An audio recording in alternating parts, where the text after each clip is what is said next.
So now a few words about the trends in the new century. What happens in the musical theatre? What is the state of this form of art now?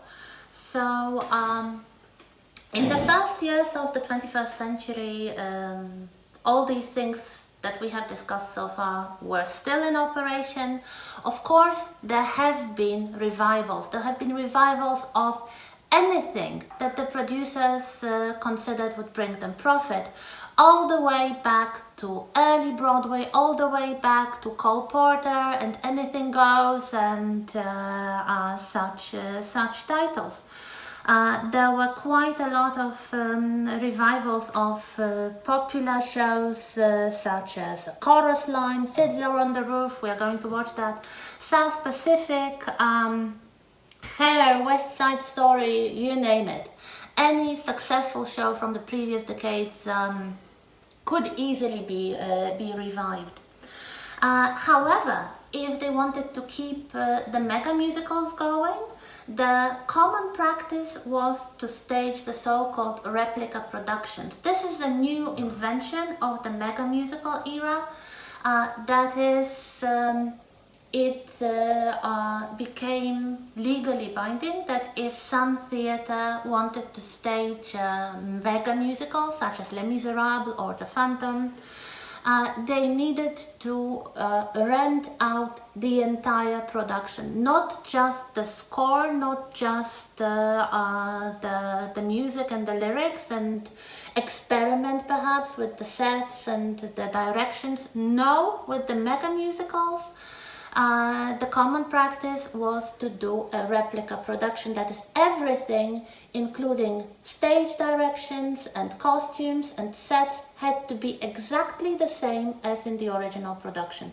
So as you may expect, especially with the case of the mega musicals, these were very expensive productions that would often go as far as to demand a redecoration, a complete redecoration of the theatre venue that wanted to stage them.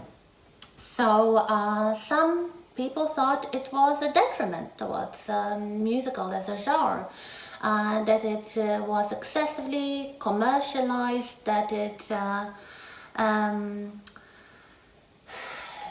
put too much emphasis on business and making money rather than artistic freedom.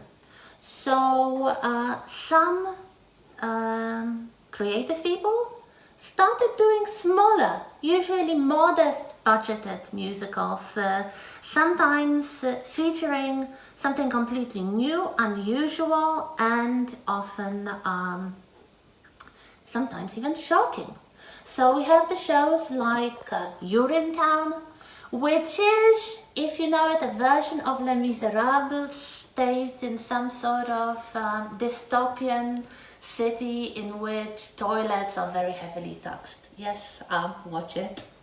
Another very successful show of this period, 2003, was Avenue Q, which used puppets, very much like the Muppets, the Sesame Street puppets. But the show, the context was very adult. There was a lot of sexual humor. You'll get a link. And it is a story about a group of young people finding their place in the world in a neighborhood which is, and the characters are played by puppets. So, yeah. There were some smaller but successful shows such as Spring Awakening in 2006 or In the Heights, the breakthrough of now very successful creator and actor Lin-Manuel Miranda in 2007. There was another rather unusual show called Next to Normal in 2009, which featured basically very heavily, the main subject was mental health and mental disease.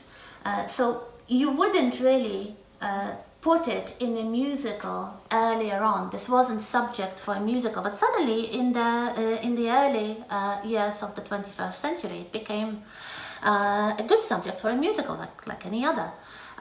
So there were some other attempts using a more proven material, such as films.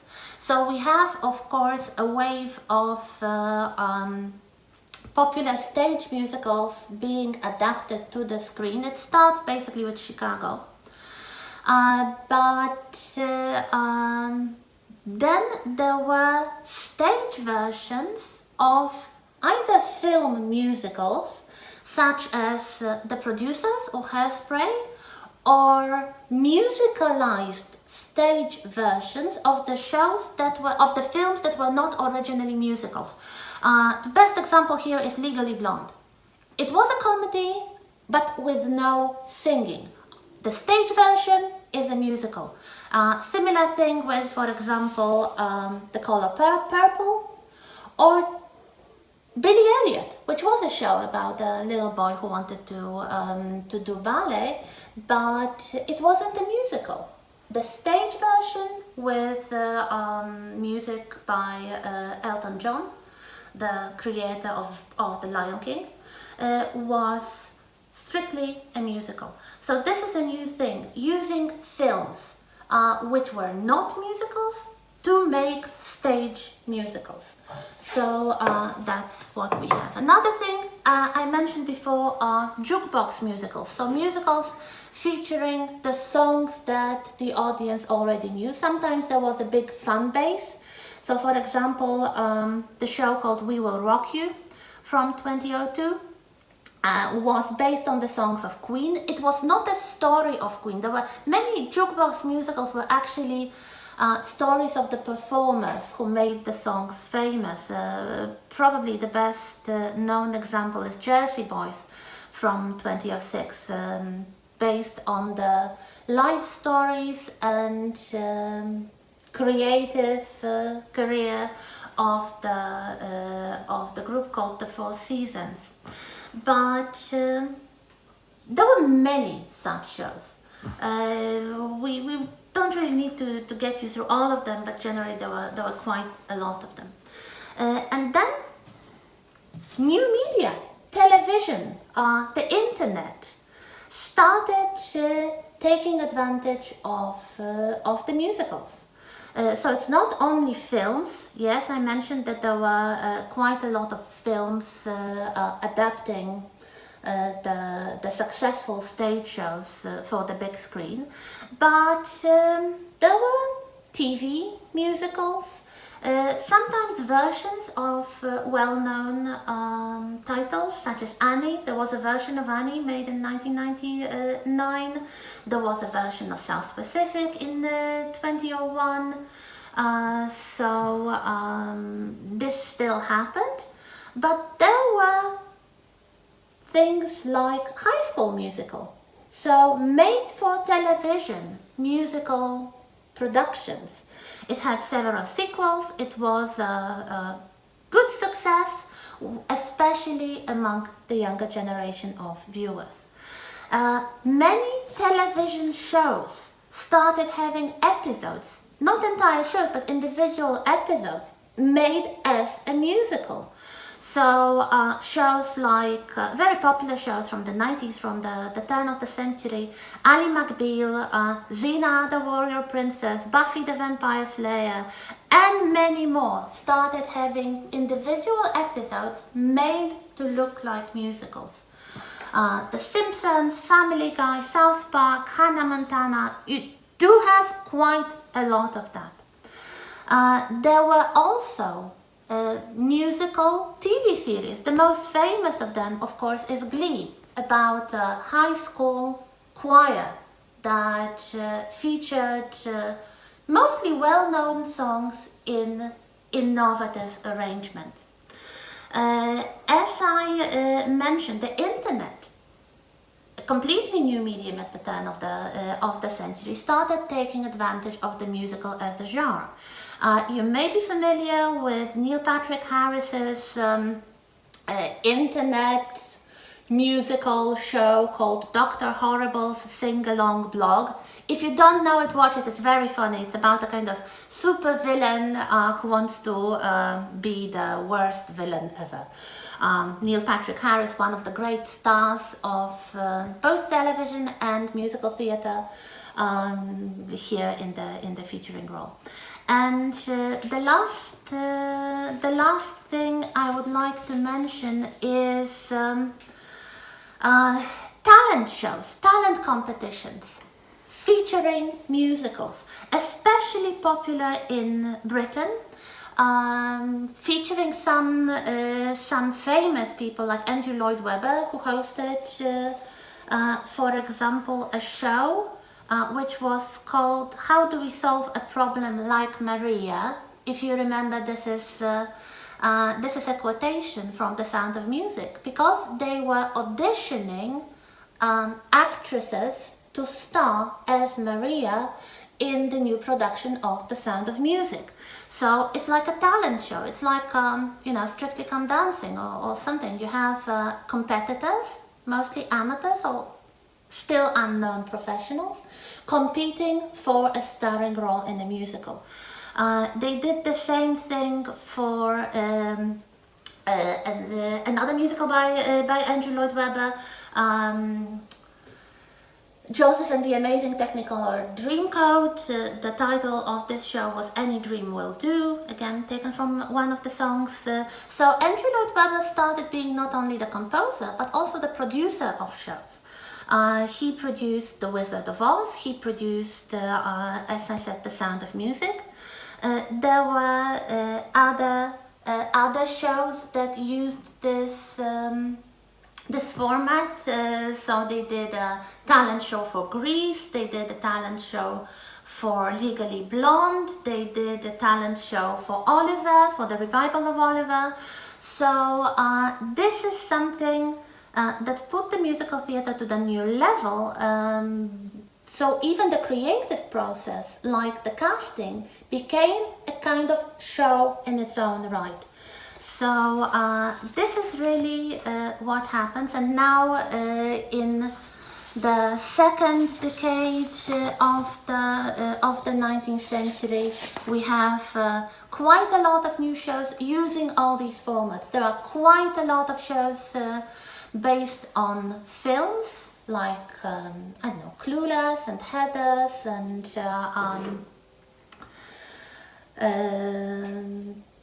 that. We have, of course, Hamilton. We have some innovative shows like Hadestown or Natasha Pierre and the Great Comet. So that's it about the trends. Thank you. Good morning. That's the part I added in November to the first edition of this week made in March. So yes, the blouse is the same, but it's no longer spring, and nobody hopes it will really last 2 to 4 weeks. So yes. I've watched the recordings again, and there are a few things I would like to add really for this edition of the course. So regarding the recent state of the musical theatre and film, some more titles that you might consider. There's been quite a revival of the film musical. We might notice the great career of another duet of creators of the musical theatre in the persons of Pasek and Paul. They're creators of La La Land and The Greatest Showman, and recently Dear Evan Hansen. This is something new and interesting. We are going to talk about The Greatest Showman. Well, there is a part about that at the very end of last semester's edition of this course, so if you want to, there will be time to discuss it. Dear Evan Hansen, again, something that's been quite popular and well received by audiences is Pasek and Paul's musical set in a high school environment. There are very many shows set in high school environment and with teenagers as main characters. I wonder why. Is it the changing demographic of theatre goers? Is it really the children who are raised on the Disney musicals growing up now, and now they are teenagers, and the musical theatre is trying to follow their lives? They're changing perspectives on the world, they're changing problems. Dear Evan Hansen, if you do not know it, is a very interesting show concerned with the alienation of young people, and also with the impact of virtual reality and the social media on the perception of one's own identity, and also the kind of attitudes in society at large. For example, the way that a lie can grow out of proportions, and that social media fame can influence the decisions and daily lives of young people today. Some more titles, I mentioned them already: Heathers, Mean Girls, Clueless. There are quite a lot of songs, the musicals based on films, like these titles that I mentioned. So if you want to, feel free to be inspired. There are some TV shows that use the formula of the musical. Probably the ones I haven't mentioned, one I forgot. It was the show called Galavant, which is a kind of humorous fantasy about a knight, a kind of quasi-medieval knight and his adventures through the formula of the musical. It's a TV series, very funny. Look it up. And again, another title is something I actually learned from my students from the spring semester. And this is another TV series called Crazy Ex-Girlfriend, which is not sung through, but each episode has 3 or more songs, very often parodying the styles and even the materials from other musical genres or well-known titles. There is a very funny parody of Les Miserables, like everybody's trying to parody Les Miserables. Galavant has this as well. There is a parody of Cats, hilarious. There is a wonderful take on Sondheim's Gypsy, the song being a kind of rant of here a disgruntled friend, originally very possessive mother of the main heroine. So here we have more interesting musical related TV shows. There are also interesting things happening on the internet. I hope you found the list with the titles and links on Moodle. So whenever I'm saying here in these episodes, please comment in the section below. Now I would change it for comment on Moodle. There are sub-fora, so you can go there and we can talk online, or we will have, of course, the live meetings and there will be hopefully enough time to talk about everything. So there are these YouTube channels in which people comment on the shows they liked and they didn't like, and basically they upload films related to the history of the musical theatre as a genre with some interesting analysis, but there are also some channels in which people actually do musical theatre, and one I would really like to recommend to you is a political parody show called Run the Rainbow. We have one guy who I guess is openly gay. His stylistics is kind of very exuberant gay persona, and he comments on the current issues in American political life, mostly criticizing the presidency of Donald Trump, through making parodies and pastiches of well-known, recognizable musical tunes with changed words. There are always captions with lyrics, so you can understand the commentary. It's probably the most important thing here. I wonder what he's going to do now when Trump lost the elections, but I hope he will continue doing his show.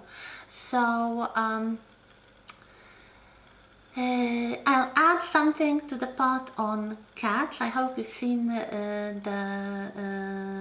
film or the filmed theatrical performance of Cats as an example of a mega musical, and I'll do another extra excerpt on Hamilton. I think Hamilton is a very good musical to discuss in terms of what makes a modern, successful musical show. So see you in a moment.